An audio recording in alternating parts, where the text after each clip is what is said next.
tekereza amahoro agera ku muzamu, umuzamu agashimira Imana ko agira akazi. Wowe nyiri ukumukoresha utaragira ishimwe na rimwe. Ayo mahoro utihesha ugendera muri private jet, utihesha uri muri business class, uwo mukene yihesha ate? Ariko ntutangazwa n'amahoro agera ku mukozi wawe wo mu rugo, akarota iby'ijuru wowe utaraye usinziriye kandi uri boss. Kubura inzu bitume Kristo ava muri wowe, kubura umushomeri bitume Kristo atagira imbaraga muri wowe, umugabo atinze kuboneka bitume Yesu abura imbaraga muri wowe. Ibyo nta na hamwe, ntabwo icyo uri cyo ari cyo tukwita, nta nubwo icyo uri cyo ari cyo tubwira, ahubwo icyo uri cyo nicyo wiyiziho, icyo uzi kuri cyo nicyo uri cyo. Bene uyu muntu akizwa yambaye inkweto n'ibirenge, iyo inkweto zishaje abakijijwe, akizwa atuye muri etaje, yasenyuka no muri chamburete akaba akijijwe, akizwa afite akazi kanabura akaba akijijwe. Ntabwo bumva ibintu uko biri, babyumva uko bari, bo babyumva uko bari. Noneho rero banza umenye ngo ndinde, nimba se umuhanuzi yarakuyobeje ibyanditswe ko bitarahinduka, kutayobowe nabyo, ni igisobanuro cy'uko imitekerereze yawe yumviyemo ibyo ushaka kumva, ntiyumviyemo ibyo Kristo ashaka kukumvisha. Usanga batunze Imana nk'Imana ibaba mu ideni, bagasenga bari kwishyuza bimwe Imana yavuze. Iyo itabisubije, niba ari ikintu kiryoha no kugira amafaranga n'agakiza biraryoha, ariko niba ari ikintu kibi kibaho no kugira amafaranga udakijijwe, akugurira ibyaha, akugurira inkota izakwica, akumanikira urumambo, akakugurira ipingu, aya mafaranga akugurira nyine gihenomu yawe, urayisiza ukayibetona. Bafashe amasezerano y'ibyo Kristo asezeranya umubiri, bafata amasezerano y'ubugingo bwa Kristo. Bene uyu muntu agira umubabaro mu gihe asenga, nta muntu uberwa atambaye. Niba ushaka kumenya inyungu yo muri Kristo, ba muri Kristo. Utangira kubabara utaragera mu mubabaro, ugatangira guhangayika utaragera mu muhangayiko. Kubera iki? Baborotse ibyanditswe. Abantu barabatijwe ariko ntibaramenya ubutumwa bwiza. Abantu babaye abadiyakoni, bagiye mu nshingano muri administration z'amadini n'amatorero, ariko ntibaramenya ubutumwa bwiza. Ikintu cya mbere ubutumwa bwiza bukora, ijwi ry'umukanguzi. Yes, ibihe byiza nshuti z'umusaraba, Imana aganze mu buzima bwanyu kandi kwindwa n'Imana aribyo bigwira muri mwe.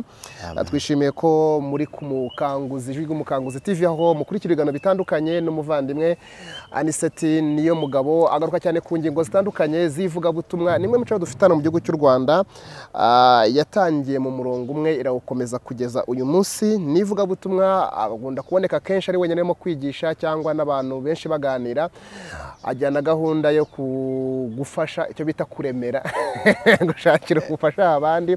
Iyo umwuka yamuje akagira ikintu umwuka we gukora aragikora, ubwo n'abafamiliye cyangwa bari kumwe n'umukanguzi, kuko tuzi neza ko abadukurikira mwese muri famiye, muri inshuti z'akadasohoka, muri umuryango mugari w'umukanguzi w'umukanguzi. Rero ko igihe tubabwira ati dufite umuntu ufite ikibazo, mukaba mwadufasha, banabashimiye, tubahaye ikaze. Nitwa Ndamukunda Patrick, ikikurimo cyuta cyane kikuriho iminsi myinshi, narimba kumbuye hano ko ijwi ry'umukanguzi cyane. Anicet nari ngukumbuye, uraho neza? Muraho. Amakuru? Ni amahoro.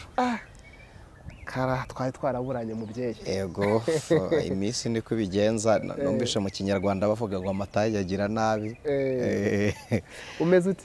Mbo ubugingo n'umubiri n'ibizima. Yego. Ntabwo hangayikishijwe na Israel na Palestina? Oya. Ngo ubu ufite ubwoba ngo wensha ufite? Biriya mu bintu bintera guhangayika ntibibamo. Abantu benshi rero bafite ubwoba bwa biriya bintu, ati meruka irageze. Wenda turaza kubigarukaho nibiba ngombwa, twagiye nabivugaho ati meruka irageze, ati ibintu birakomeye. Ntekereza ko ubwoba umuntu yaba afite ntabwo ari ubwo gupfa cyangwa se ubw'imperuka, yaba afite ubwoba bw'ahwajya. Ego, ubundi iyo uzi ko ahujya ari amahoro, nta kigutera ubwoba bwo kujyayo. Yego, turaganira ku ngingo zitandukanye uyu munsi. Tuzagana tugana n'umukozi w'Imana Anicet niyo mugabo, ni umuyobozi, ni umuvugabutumwa, ni umukozi w'Imana mu muzi kenshi kuri no rubuga rw'ivugabutumwa rwitwijwe umukanguzi, ko kandi mu matora atandukanye akunda kuba hari. Ni umugabo uri hamwe ukunda kuba aganiriza abantu, kandi mu byo aganiriza akavugamo Kristo. Nishimiye kubana nawe dukurikiye, ukore subscribe n'utarayikora, cyangwa ukore sabone aho hasanditse umutuku, ashaka kwanditse sabone mu gifaransa, cyangwa subscribe uhakore, ukore na notification hagati y'ako kazogeza n'ibigano dushize ako kanya. uraho bamwe muri twebwe zabigufasha kubona ibintu dushizeho bya buri munsi kandi wunguke cyane ariko kandi munasore n'umubwiriza TV none cano nziza nayo muzaye muyisura y'ubutumwa bwiza ndagira ngo dusenge tumara gusenga turaganira ku ngingo zitari kure y'Iyobokamana kandi ntabwo tujya mu bindi nivuga butumwa ariko kandi twibaza ibibazo byinshi abantu bibaza mba ndi hano nk'umuntu uhagariye abantu benshi bashaka kugira icyo bakubaza kugira ngo ugende ubasubiza ariko nyemero banze usenge numara gusenga tuze kuganira. Mana data twese uri mu ijuru Imana y'urukundo iyo tuvuga ngo uri Imana y'urukundo twibuka ko watwiguze ugatanga Kristo kugira ngo natwe tubarirwe mu mubare w'abakiranutsi izina ryawe nirishimwe. Tugushimiye ko waduhamagariye mu rupfu rwa Kristo tukakwitaba binyuze mu muzuko warangiza ukaduha kuba waraganwa na Kristo kubw'isezerano ryera izina ryawe nirihimbazwa. Uyu mwanya uduhaye wo kubwirizamo ubutumwa bwiza ndakwinginze kugira ngo ubwenge bw'umuntu buze kwigishwa Imana ariko kandi ntibusigara ari ubw'umuntu ko Bibiliya yaravuze ngo n'ubw'inyamaswa abantu ahubwo ubu bwenge buhinduka ubw'Imana kugira ngo twumvire mu bitekerezo by'Imana imigambi yayo kugira ngo buri muntu wese uri udukurikiye uri muri uyu mwanya w'ijambo ryawe wumva ahindurwe n'ijambo ryawe.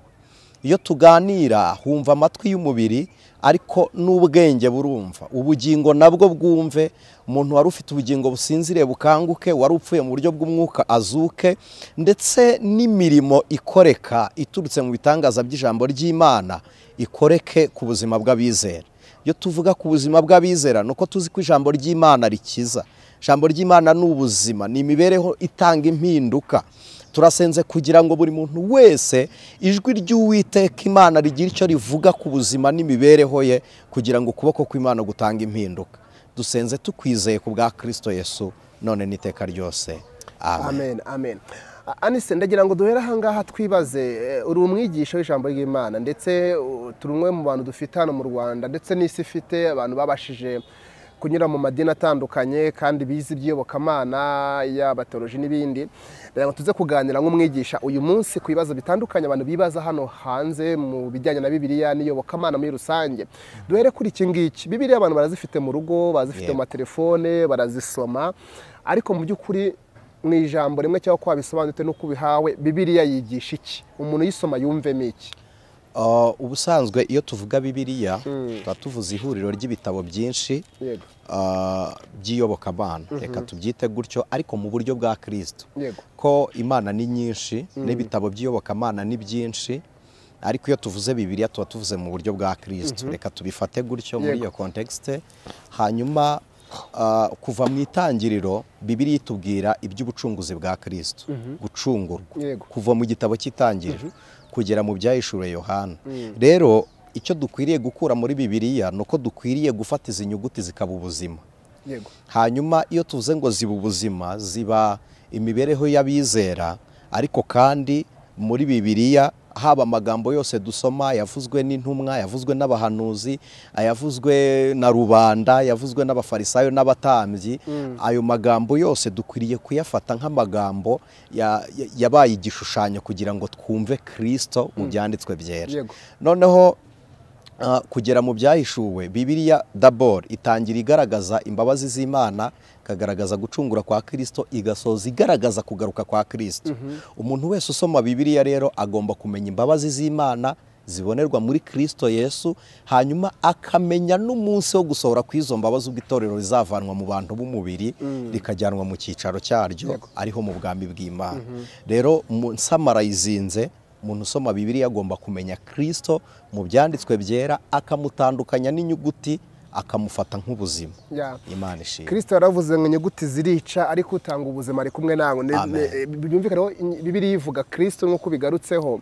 Hari abantu akunda kubwiriza abakozi Imana batandukanye ugasanga afashe icyanditswe ndasomye kivuga kuri Mose akigisha avuga Mose akamuvuga rwose akagaruka inkuru za Mose akarangiza atavuzemo Kristo yarangiza avuga ati nimuhaguruke mwakire Kristo umuntu ashobora kwibaza ati se ko yigishije Mose ni gutambwira ngo nakire Kristo ngo nakire Mose. Niyo mpamvu wumva tuvuga ngo ababwiriza butumwa bwiza bwa Kristo. Yego. Kuko hari ababwiriza bakavuga amateka y'umuntu, hakaba noneho muri ya mateka ya Mose. Yego. Bagashushanyamo icyo Mose yarasobanuye.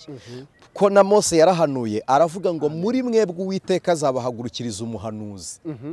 Yavugaga Kristo. Yego. Noneho yongera no kubivuga aravuga ngo Imana izabacunguza ukuboko kwayo kw'iburyo, ariko gukiranuka kw'Imana.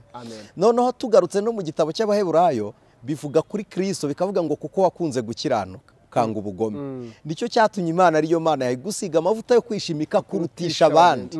Sibyo? Noneho twagaruka mu Bakolosayi ikavuga ngo intebe z'Umwana ubutware ngo yashimye ko kuzura k'Umana kose kuba muri Kristo Yesu. Igice cya 14 kumanuka. Yego. Ni ukuvuga ngo abahanuzi bose bari bahari, abanyamategeko bose bari bahari, n'abatambyi bose bari bahari, bari mu mwanya wo gutegurira Kristo. Rero nituvuga Mose twibuke ngo yarahagarariye ndi. Sibyo? Kuko ntushobora kugirana umubano na ambasaderi w'igihugu runaka wanga igihugu cye cyangwa utavuga igihugu cye. Niba uzi ambasaderi egari ko ugomba no kumenya igihugu cye, no kumenya ambasaderi umenye n'intego yamuzanye aho mwahuriye. Mose rero yari ambasaderi wa Kristo, kuko twaranamubonye agaruka mu isezerano rishya, twaramubonye agaruka ku musozi wa Yerayoni, Mose na Eliya. Sibyo? Kandi Mose na Eliya bagaruka, Bibiliya yaravuze ngo bari bagiye kumubwira, niko Luka we yanditse, ngo iby'imibabaro n'urupfu agiye gupfa i Yerusalemu. Niki gitumye Mose avuga iby'imibabaro ya Kristo n'urupfu azapfira i Yerusalemu kandi ari Mose? Nuko yari umwanditsi w'amategeko y'Imana kandi yari azi ko amategeko yica.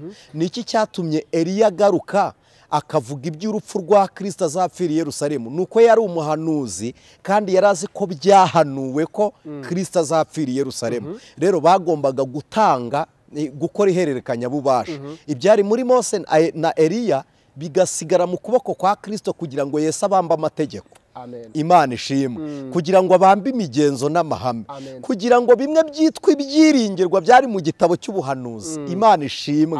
Eliya namara kubitanga, Kristo afate bya byiringiro ahindure, Imana ishimwe, ahindure ubuzima bw'abamwizera kugira ibyiringiro bituruka kuri we bidaturutse muri bwa buhanuzi. Kuko uyu munsi ntitugitegereje ubuhanuzi nk'ibizasohora, ahubwo dutegereje Kristo nk'uzakoresha ukuboko kwe agasohoza ineza y'Imana. Hari ikintu nshaka kuza kudusobanurira. Abantu benshi hari ikintu batajya bakunda kumenya, ikintu cyitwa mbere y'umusaraba na nyuma y'umusaraba. Ubwo ndavuga mbere yuko Kristo aza, aho ni mbere y'umusaraba. Amaze kuzana inyuma y'umusaraba, what is difference hagati aho ngaho? Mbere y'umusaraba bivuga iki na nyuma y'umusaraba bivuga iki? Byuzuzanya gute? Reka dutangure urugero rushobora kuza kumvikana. Hano muri Bibiliya uru ruhande n'urw'isezerano rishya. Yego. Aha murahabona urupapuro rw'umweru rwanditsweho isezerano rishya. Hari Bibiliya zitarugira, hari n'izizasohoka zitarufite, ariko reka duprofitire kuri iyi rufite. Hakaba na hano duhita dusubira mu bitabo by'isezerano rya kera. Daboro isezerano rishya rya Kristo ni irya nyuma y'umusaraba, ritangirira mu muzuko wa Kristo. Hanyuma ntabwo ritangira mu kuvuka kwa Kristo. Iki kintu kirakoma bitangira mu kuzuka. Ntabwo isezerano rishya ntabwo ritangirira mu kuvuka kwa Kristo. Yesu yavutse mu isezerano rya kera, arererwa mu isezerano rya kera, agendera ku migenzo n'amahame n'amategeko by'abafarisayo. Imyaka 8 yakebwe ku munsi wa 8. Imyaka 12 agiye Yerusalemu mu rusengero, byari bisobanuye ngo ni ugucuka k'umuhungu w'umuyuda. Kuko umwana w'umuyuda wese imyaka 12 yabaga afatwa nk'umugabo mu bandi bagabo, kuko murabizi ko abana n'abagore batabarwaga. Abana rero bataragera mu myaka 12 b'abahungu ntibabarwaga. Kuri 12 yabaga atangiye kubarwa. Kuri 12 yabaga atangiye kubarwa. Rero iyo 12 yarari mu isezerano rya kera, abwiriza mu isezerano rya kera.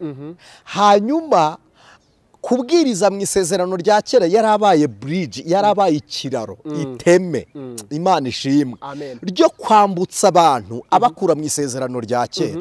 Nituvuga isezerano rya kera rifite inkingi zihe?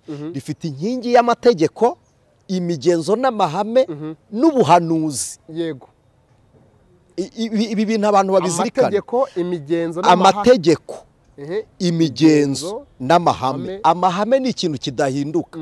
Noneho imigenzo ni ikitaba buri munsi, kigira umunsi ugaruka ku gihe runaka bashyizeho, kikitwa imigenzo kuko gifite igihe gikorwamo. Noneho hakaza n'amategeko, wica ukicwa, ukora iryinyo rihorerwa irindi, ijisho rihorerwa irindi. Noneho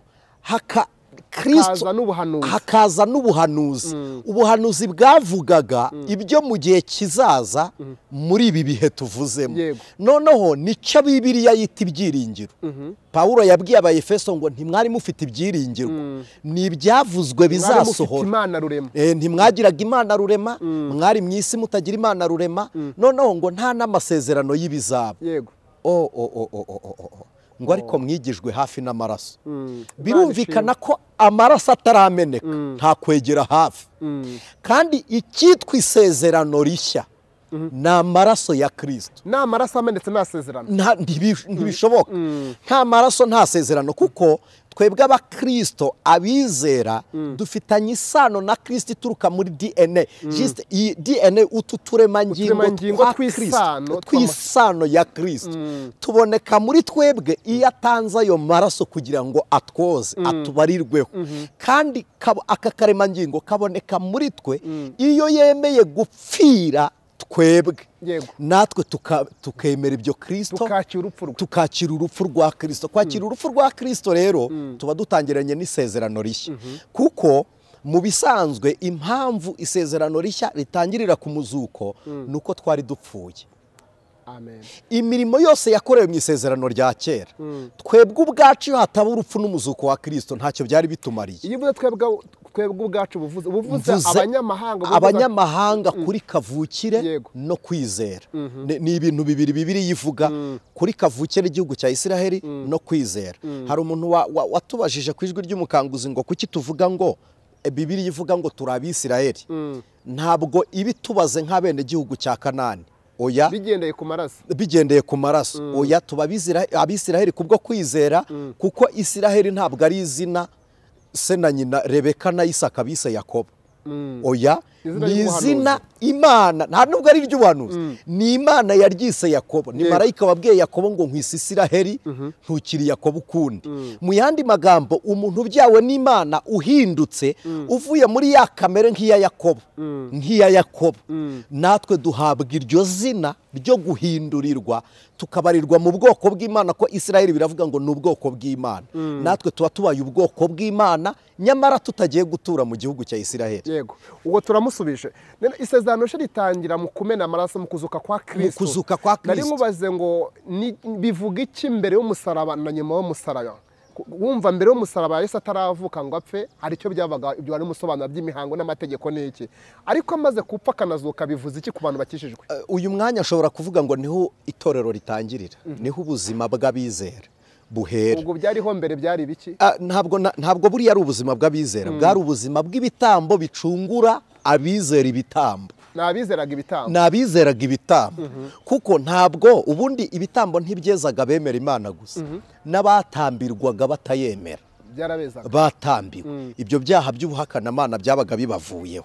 Noneho ahubwo bakazarindira ikindi gitambo, kuko igitambo batambirwaga ntabwo cyabezaga iteka ryose. Niko wandikiye Abaheburayo yavuze ngo uwo mutambyi yatambaga ibitambo bidakuraho ibyaha iteka. Nawe yabanzaga kwitambira ibyaho. Nawe yabanzaga kwitambira. Noneho mumbabarira aka kantu nkababwira.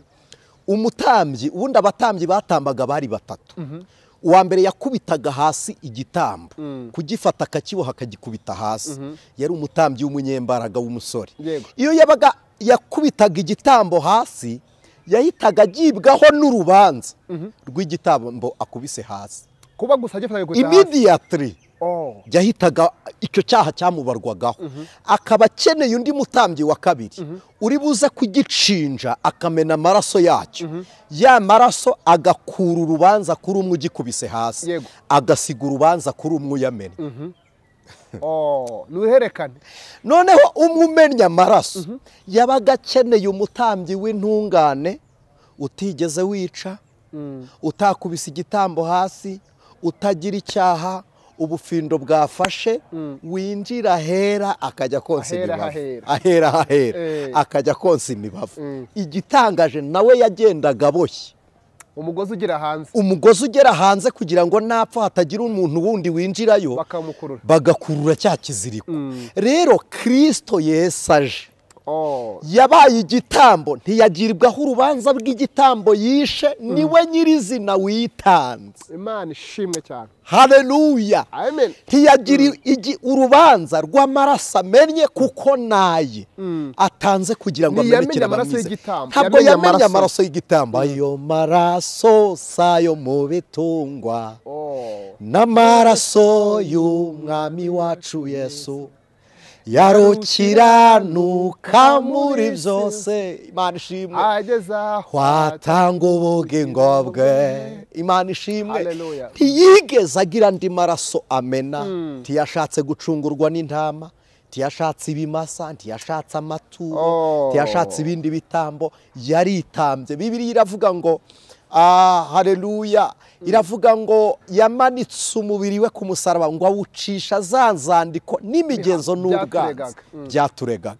Rero amategeko asobanura urupfu, ari ryo sezerano rya kera, isezerano rishya rigasobanura ubugingo. Umuntu udukurikiye ari kuhinyura amaraso ya Kristo, uhinyura igitambo cya Kristo, utagiha agaciro, ashobora kuvuga ko abyumva cyangwa abyemera, ariko ubuzima bayemo n'ibyo yiza nuko abo bihinyuza ibyo yizera rimwe na rimwe. Abakoze kimwe isi y'umwuka bivuze iki? Abameze nabyita ngo iki, navuga se ni umuntu wikorera serikeyi akayijyamo akayipfundikira akishyingura akirenzaho itaka akagira gute, ni uwijyana muri gihenomu. Uko gushyingurwa biroroshye, deja ni ukwirimbura. Kutemera amaraso ya Kristo ni uguhakana ubuzima bwa nyuma y'umubiri. Ntabwo uba wemera umuzuko, kuko nta muntu wemera umuzuko utarizera uwazutse. Niba hariho uwazutse niwe utumenyesha umuzuko. Uwazutse ni Kristo. Kandi twebwe abizera twazukanywe na Kristo. Utarazukana na Kristo aracyapfuye mu bukristo. Niba agipfuye mu bukristo, akeneye umwe wapfuye n'ubundi ari we Kristo, kugira ngo amwemere yongera nyure muri wa muzuko wa Kristo kubwo kwemera gusa. Ibi bintu ntago bigoye, bisaba koroshya mu mutwe gusa, bisaba kwemera imirimo ya Kristo. Kandi mureke ibi mbibabwire, hari abantu bahita batubwira ngo yo ni amateka. Nibyo, igice kinini cy'umuntu kiba amateka. Ntabwo Kristo ushobora kumwumva bitari amateka, ataraguhindura. Umwumva nk'ubuzima iyo afite icyicaro muri wowe. Iyo muri wowe imibereho yawe iviva imibereho ya Kristo, ava mu mateka akaba ubuzima. Rero ikindi, ari umuntu uvuga ngo nuko babibabwiye. Reka nibutse abantu badukurikiye ko nta muntu uvuka ngo bamubwire izina rye. Akura bari muhamagara akaryitaba kandi akaryemera. Nta muntu abaza ngo yego. Niba utagira umuntu complainingaho ku izina ryawe, kuki rya Kristo ari ryo uburanaho? Niba udakomplayininga ngo uravutse barakubwiye ngo papa wawe n'uyu na mama n'uyu, kuko warerewe. Kuki utajya gupima DNA ngo ubyemeze, kumbura nyuzwe, kuki utajya guhinyuza ngo ushake DNA umenye ngo niwe cyangwa siwe? Kubera icyo uhita ubyemera nuko mwakuranye, nuko warerewe mu biganza bye, sibyo? N'ubuzima bwa Kristo niba udahinyura ubwa papa we kuko musanganywe, n'ubuzima bwa Kristo bwisangemo ntubuhinyure. Emereye imibereho ya Kristo, kuko nta gihombo biguteza mu buzima busanzwe. Nta nubwo bigukuraho uriwe, ntacyo byica, ntacyo bikwangizaho, kandi biragukorera. Niba ubyumva bigahindura ubuzima bwawe muri wowe ukabyumva, kuki ubihinyura? Nyine tekereza ibintu bidafite icyo bikwangiza, ahubwo bikakubaka, bikanakungura. Ugiye kuvuga ngo bitwungura iki? Ntabwo wakunguka utarashora, uzamenya inyungu yabyo. Igihe wariye wamuriye nibwo wumva guhaga. Nta muntu uberwa atambaye. Niba ushaka kumenya inyungu yo muri Kristo, ba muri Kristo. Akira Yesu nk'umwami n'umukiza. Urumva, kwakira Kristo biduha imibereho. bikaduha amahoro y'igihe cy'intambara. Iki ni ikintu kirekire cyane kugira amahoro mu ntambara. Ntabwo ari ukuvuga ngo ni amahoro aturinda intambara, ahubwo aturinda no guhagarika umutima mu gihe cy'intambara. Aya ni amahoro abizera bagira umuntu atagura ku isoko, ntaba muri shop. Kigarutse nashaka kuza kukikubaza hari kwita ukinjiramo. Iyo umuntu amenye no butumwa kutubwira bwiza bwo kuvuga ko kumenya Kristo bigarutse kumenya ku rupfu no kuzuka nicyo bivuze kuba yarahuye na Kristo, nicyo bimugize cyo muri we, bimuhuza n'Imana akaba umwana uri mu bana, akamenya ibyo ngibyo. Yagombye ko ari umuntu ufite amahoro. Kuki uyu munsi abakristo nabitwa ko bizabaye mu madini amatora atandukanye babuza amahoro kandi bavuga ko ari byo bakiriye? Haba harabaye iki? Ndagira ngo mbabwire iki kintu gatoya. Yesu Imana yaduhaye amasezerano mu buryo butatu. Isezerano rya mbere ni iryo gucungura, irya kabiri ni iry'umwuka wera, irya gatatu ni ukugaruka gutwara itorero. Hagati y'aya masezerano umuntu ucungurwa agenda ahabwa andi masezerano y'ubuzima ariko burangirira inaha. Ubuzima burangirira inaha ni imibereho. Uzacuruza, uzabona umugabo, uziga, uzabona inzu, uzagira imodokari. Ni amasezerano arangirira inaha, sibyo? Ni ibintu birangirira ku muntu w'umubiri. Noneho aya masezerano atatu Imana yaduhaye ahagarariye ahandi, ayandi ni amasezerano akomeza kugera mu bugingo bushya, mu mibereho izabonerwa no muri Kristo Yesu nyuma y'uyu mubiri.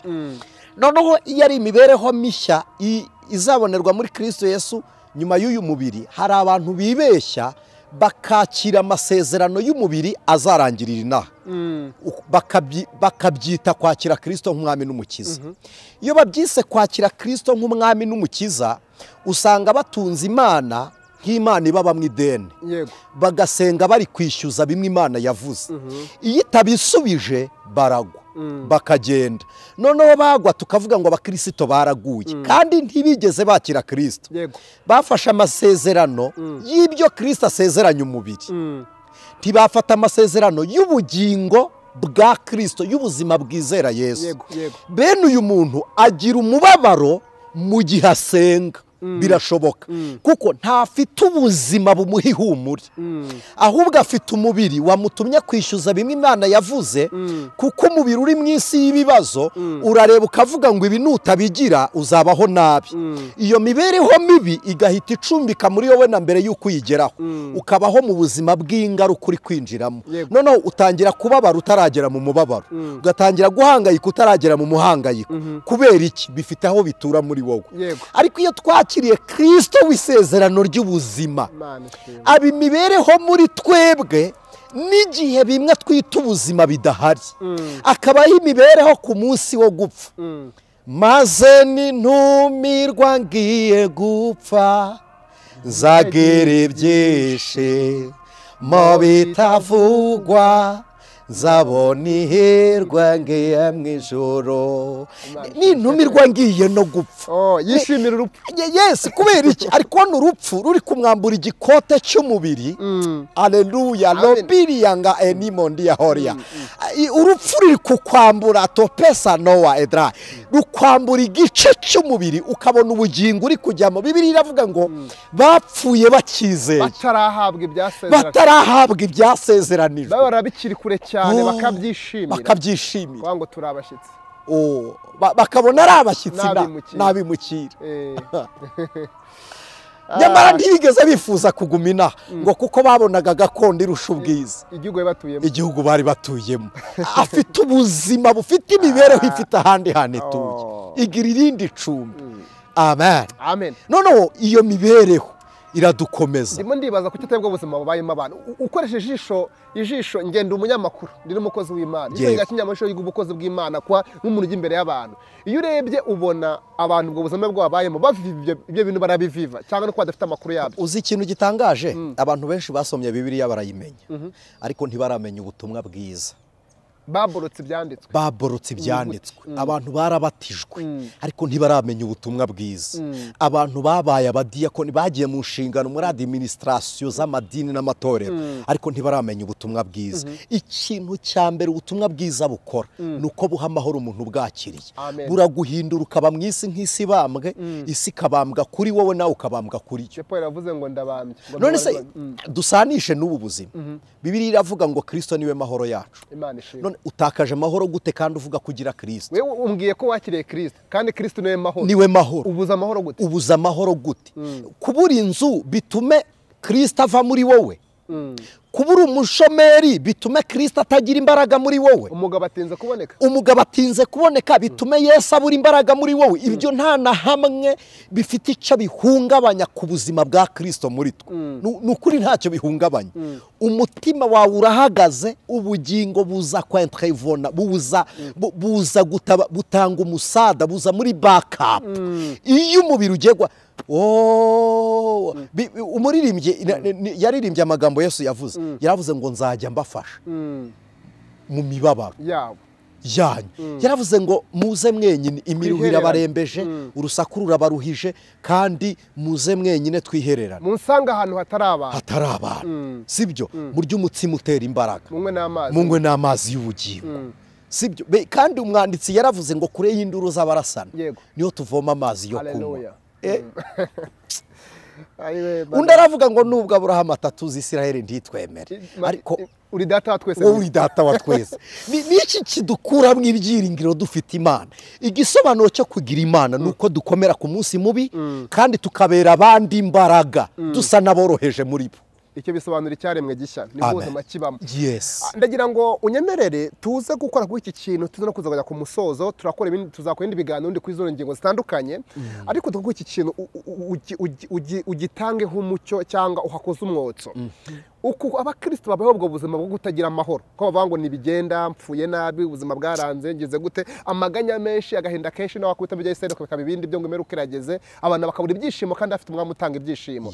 Ese bya biterwa no kutiga cyangwa bize nabi? Nabavuga butumwa nabigisha bigishije nabi, kuko iyo urebye usanga kenshi rimwe na rimwe hari abantu batandukanye bigishiriza Kristo mu biboneka, bamwerekane mu bitaboneka.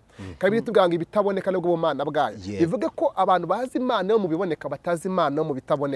Byapfiriye kugira ngo abakristo bimeruko. Erega iyo umuntu yubatse ku rufatiro rw'ibigaragara, abatangiye igihe ibyawe bibaye bishya, itariki bibereyeho bishya, ni nayo tariki bitangirira gusazirizaho. Nago nyumvishe neza. N'urugero umuntu wakoze iyi Bibiliya, umunsi ayikora ikabaho ibaye nshya, ni nawo umunsi yatangiye gusaza. Umunsi ukoze ronshi icyo kintu, yego warocinze icyo kintu ukagikura mu bitekerezo ukakimurika kikajya hanze, kiba gitangiye gusaza. Yinjye mu process yo gusaza. Yego. Iteka ryose ni wizera Imana ushingiye ku bigaragara, kwizera kwawe kugenda gushirana na bimwe bigaragara. Watangiye gusaza. Exactement. Utangiye gusaza. Ubuzima bwawe bw'ubukristo buhita bugira imbaraga zingana na cya kintu wizeye. Ubuzima bw'ubukristo buhita bugira urufatiro bwawe, bugira urufatiro kuri ya mafaranga. Imibereho yawe nihihitije.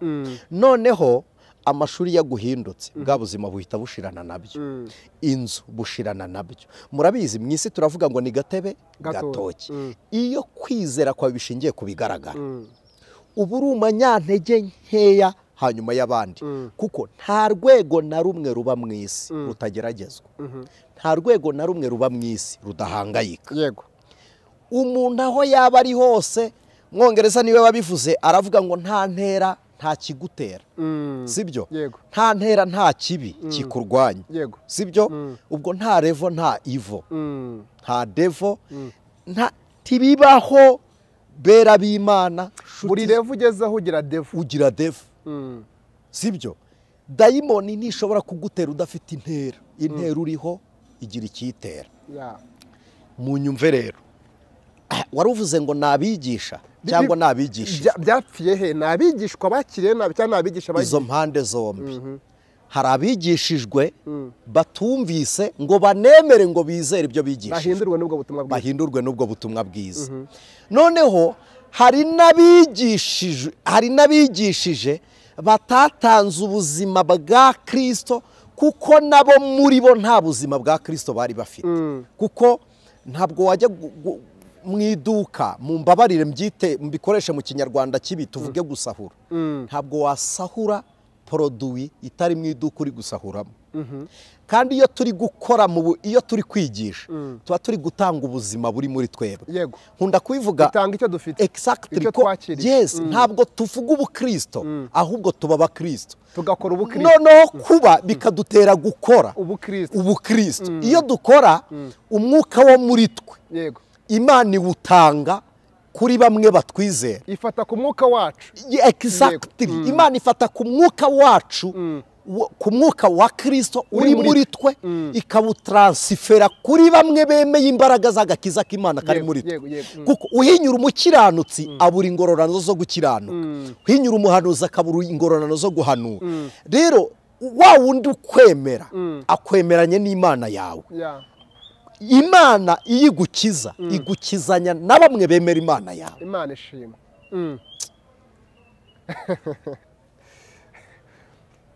Ntabwo uransubiza. Ndacyabivugaho. Rero izi mpande zombi zagize intege nkeya. Ababwirijwe bakiriye ubutumwa nabi ni huri. Hari ababwirijwe bakiriye ubutumwa nabi ariko babwirijwe. Kuko hari igihe utabonye umubwiriza butumwa n'umuhanuzi ariko ukabona ibyanditswe byera cyaturutse mu kanwa ka Kristo. Nimba se umuhanuzi yarakuyobeje ibyanditswe ko bitarahinduka kutayobowe nabyo, ni igisobanuro cy'uko imitekerereze yawe yumviyemo ibyo ushaka kumva, ntiyumviyemo ibyo Kristo ashaka kukumvisha. Kumva nabi bishobora kugukura ku rufatiro rwo kwizera. Kabiri, no kubwirizwa nabi. Hari ikindi dushobora gukora nk'abizera. Dushobora kubwiriza Kristo nibyo nkavuga nkuko numva Yesu ariko simfite ubushobozi butuma umuntu anyumva nkuko nashatse kuvuga. Washobora kumva hari ijambo nyangunda kuvuga rivuga ngo naga abantu bumva uko ibintu biri ahubwo bumva ibintu uko bari. Exactly. Urakoze. Ntabwo bumva ibintu uko biri babyumva uko bari. Bo babyumva uko bari. Noneho rero banza umenye ngo ndinde. Reka mbabwire ko nta nubwo icyuri icyo ari cyo tubona, ntabwo icyuri icyo ari cyo tukwita, nta nubwo icyuri cyo ari icyo utubwira, ahubwo icyuri cyo nicyo wiyiziho. Icyo uzi kuri cyo nicyo uri cyo. Kuko hari igihe uduhahamura wiyizi kuruta uko tukuzi. Exactly.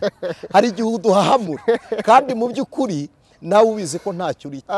My God. Hari n'igihe tukubaha kandi ubizi neza ko usuzuguritse. Rero uko wiyizi naba ariko wizana imbere ya Kristo kuko ni kuri. Sibyo? Reka bimwe watubwiye na bimwe tukwita. Reka iby'intebe wicaraho n'ibya poste yawe bireka ibyo byihorere. Ahubwo wowe uwanyawe wowe wicara kuri iyo ntebe urinde.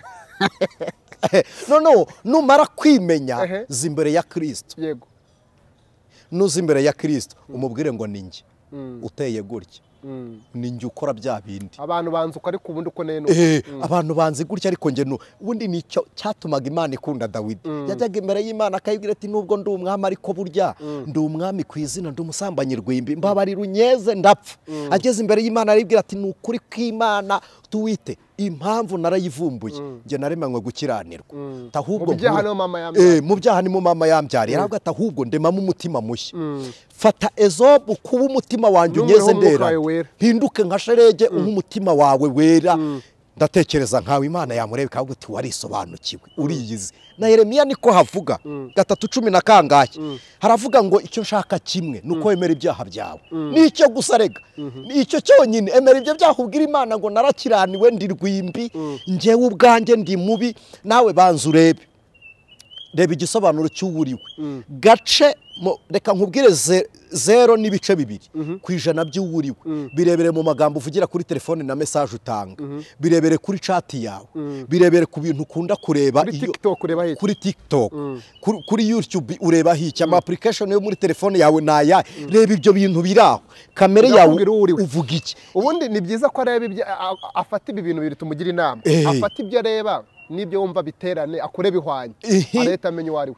Urakoze cyane. Ibyo ureba nibyo wumva bikwereka uriwe, bita bikwereka uriwe bisobanuka. Noneho uko uteye nuko ushaka kubana n'abantu nabyo ni igisobanuro cy'uko uteye nabi cyangwa neza.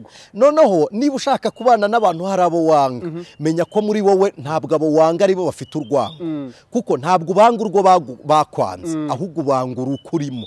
Nuko uteye nyine.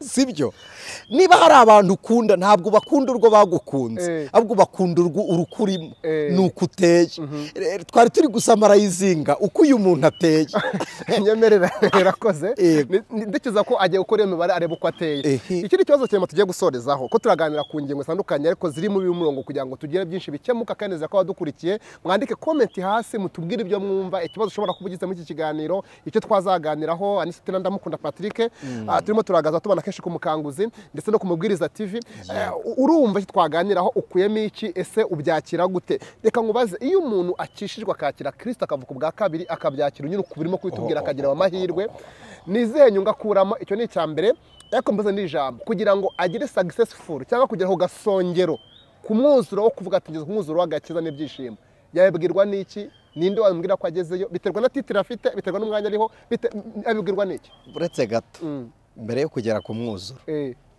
umuntu wakiriye Yesu Kristo umwami n'umukiza ntabwo ategereza za nyigisho z'igice zo mu madini yego ahubwo aba yuzuye ese igice zitubwira n'imihango twigisha kubahiriza imihango y'aho umuntu aba nta n'ubwira isomo ndizi ngo ni abanyagice sinzi naho byavuye ntabwo nzi aho byavuye inyigisho z'umubatizo oya sinzi impamvu babita abanyagice bagonze kuzita inyigisho zo kwizera cyangwa se z'abizera bashya ariko iby'igice byo sinzi byari byo ntabwo wazize inyigisho z'igice ariko uzi igitangaza nabatijwe ntazizi asimbutse inzego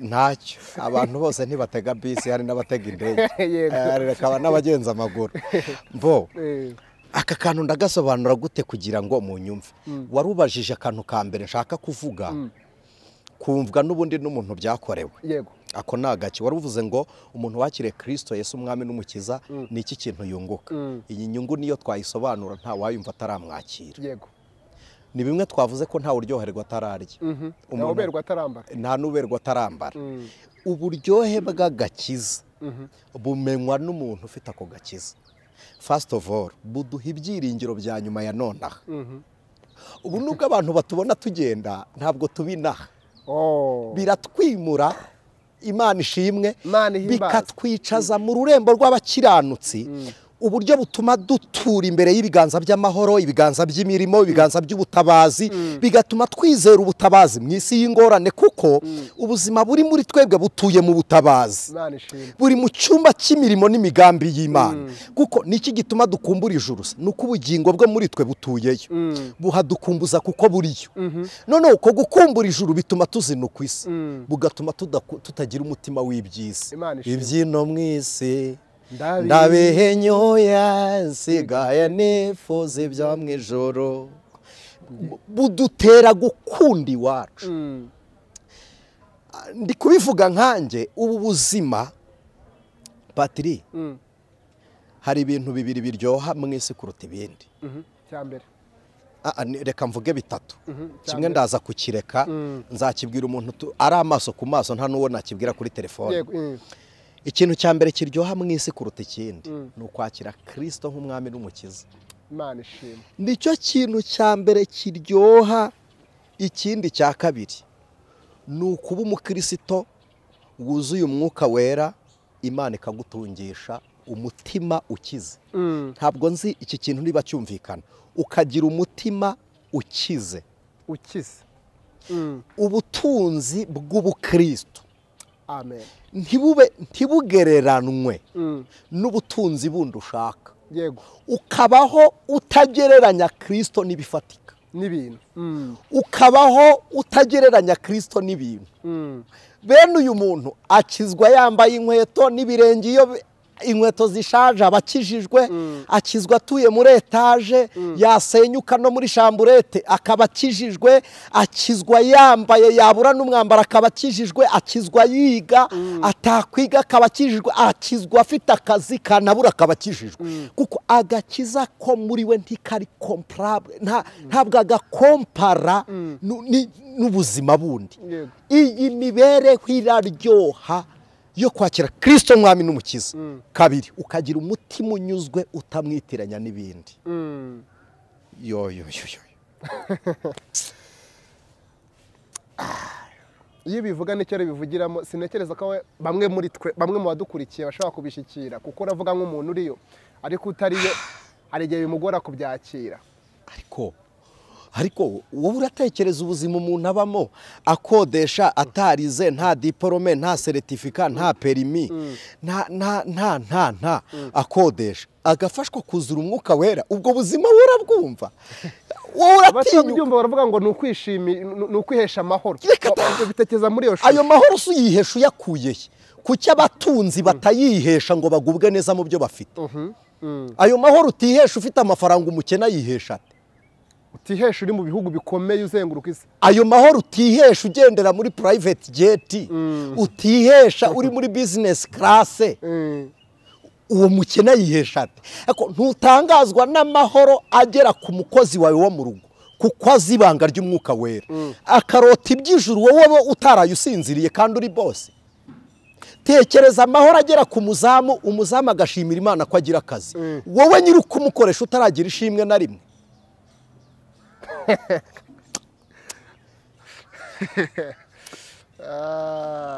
ariko utinyuka amahoro enima seda edrai kenima ndiyahori amahoro Yesu yaravuze ngo ntabwo ari nk'ayabisi batanga na amahoro kandi wandikiye abafilipi yaravuga ngo Imana y'amahoro ibeze rwose mwebwe n'ubugingo bwanyu n'umubiri wanyu n'umwuka w'Imana birarindwa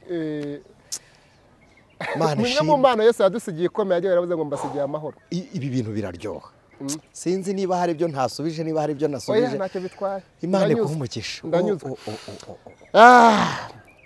ndagushima ko kukiyo gikurikiye reka ngusabe ngo kore subscribe kandi aho ngaho hasi utarayikora ibiganiro nk'ibi nicyo tubereho nk'ijwi ry'umukanguzi no kubakangura kugira ngo mumenye iby'agakiza cyangwa muhumuka amaso dukure inyegamo ku maso yanyu mubashe kubona ibyo twiringizwa na Kristo yaduhereyemo imadeye muri Kristo kugira ngo bigire imbaraga tugana poze kintu gisubize cyo successful cyangwa umwuzuro n'agasongero ko kumenya ubu buzima bw'Imana niki cyambwira ko mari umuntu yabyitiranya na titira afite mwiyobokamana kubandi docteur muri theology kubandi apostle kubandi ego data batwese uri mwijuru ahubwo ndiho gasongero ibyo ntibinaturanye uretse no kuba ku gasongero ntibinaturanye n'iyo nzu agasongero kariho kuba docteur muri theology reka tuvuge urwego rwa nyuma rubaho n'uruzaza ntabwo bituranye kuko iyo umuntu yiga Bibiliya ayiga kugira ngo atsinde inyuguti abone amanota atware diporome ntabwo icyo ari igisobanuro cyo kwakira Kristo yego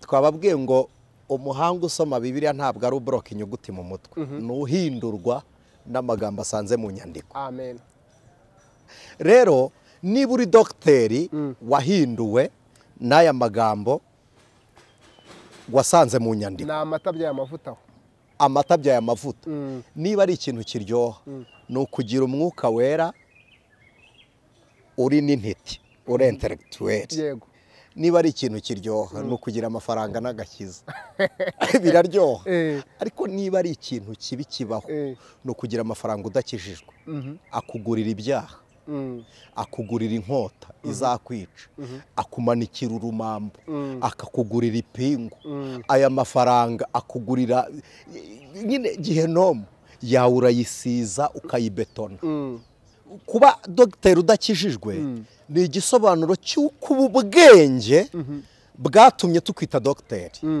ni igisobanuro cy'uko ari inkota ufite mu myemerere yego ni inkota igusogota ni inkota ikwica ariko noneho hari n'uburyo inkota ikora igatabara ubundi intwaro ntiyica gusa iranatabara niki gituma tuvuga se ngo umuntu ufite intwaro ngo ari mu butumwa bw'amahoro kandi afite intwaro yego nuko ubwo bwenge bwabera imbogamizi umwanzi yego ubwo bwenge bwabera amaboko abanyantege nkeya waba igikoresho cyiza mu bwami bw'Imana yego ariko ntabwo ari ukugera ku gasongero ko kwizera mu gihe utizera maze uretse no kuba dogiteri njye nemera titre ikomeye muri evangelization ikomeye ya mbere ni umukristo why titre ya mbere nubwo atari juste bashobora kutazishyira mu maserire cyangwa mu masection cyangwa mu nyito ariko ubundi pasiteri ava mu bakristo umudiyakoni ava mu bakirisitu, umuririmbyi ni mu mukirisitu, perezida wa korali ni umukirisitu, apotre ni umukirisitu. Wasimbutse urwo rwego ntacyo uri cyo, n'intebe wicayeho Imana ntikubara. Rero mbere y'ibyo byose banza uba uri umukristo, wicare ku bupasitori uri umukristo, ube apotre w'umukristo, ube bishop w'umukristo, ube padiri w'umukristo, ntacyo bitwaye, ariko uri umukristo. Kuba umukristo ntabwo ari uko wemeye gusa, ahubwo nuko wahindutse ubuturo bw'Imana muri wowe, nuko ufite igicumbi cya Kristo muri wowe, noneho ukaba uvuga n'ibyo ukora, udasomera Bibiliya kwigisha abantu gukora iby'agakiza, ahubwo nawe uba urwandiko rusomwa na bose. Amen.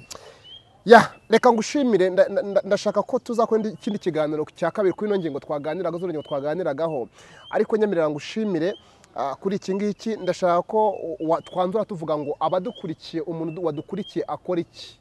Hari umuntu wadukurikiye yari atarizera Yesu umwami n'umukiza, cyangwa se kwizera kwe byari bifite urufatiro kuri bimwe bigaragara, akaba yumva urufatiro rwo kwizera kwe ari Kristo, kuko niwe banza ryo kwizera, ni nawe ugusohoza rwose.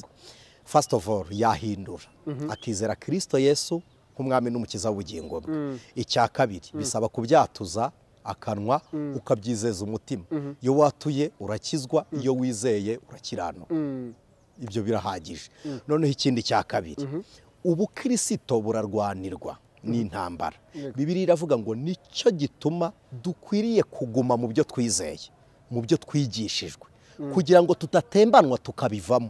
Ugumane ibyo wumvishe, icyo gitumye uryoherwa n'ubuzima. Uzi igisobanuro cy'uko Imana ibiri kuganira nawe, nuko iyo wumva umwigisha ugenda wumva hafunguka umunezero muri wowe. Icyo cyatumye umunezero wawe ufunguka, kigumane. Guma muri ibyo wigishijwe, noneho wige kurwanirira icyo wemera, ntugitakaze. Niwiga kurwanirira icyo wemera, uba uri mu ntambara yo gukira icyitwa inaringe, fresh kamere. Uba uri mu ntambara yo gutraininga kamere kwemera iby'umwuka. Umwuka hitaza yo kugufasha gushyira mu bikorwa bimwe umwuka ashaka. Hanyuma undi muntu utemeraga Yesu umwami n'umukiza, birasaba kwatuza akanwa kawe ngo nemeye ko Kristo Yesu ambera umwami n'umukiza w'ubugingo bwanjye. Uwari waraguye ubwira Imana ngo ni njye waguye, ni njye uri hano, ni njye uryamye aha. Wibwira Imana nyine kumwe uri, kuruta kumwe abantu bakubona, kuko hari igihe waguye batakureba, ariko uzi ko waguye. Byuka ubwira Imana uwo uriwe, nurangiza uyibwire ngo ubuzima bwawe nibwo nkeneye, naho ubwanjye bwamaze gupfa, bwarashaje. Uwo ni umuzuko mushya tubonera muri Kristo Yesu. Numva ariyo conclusion nafata.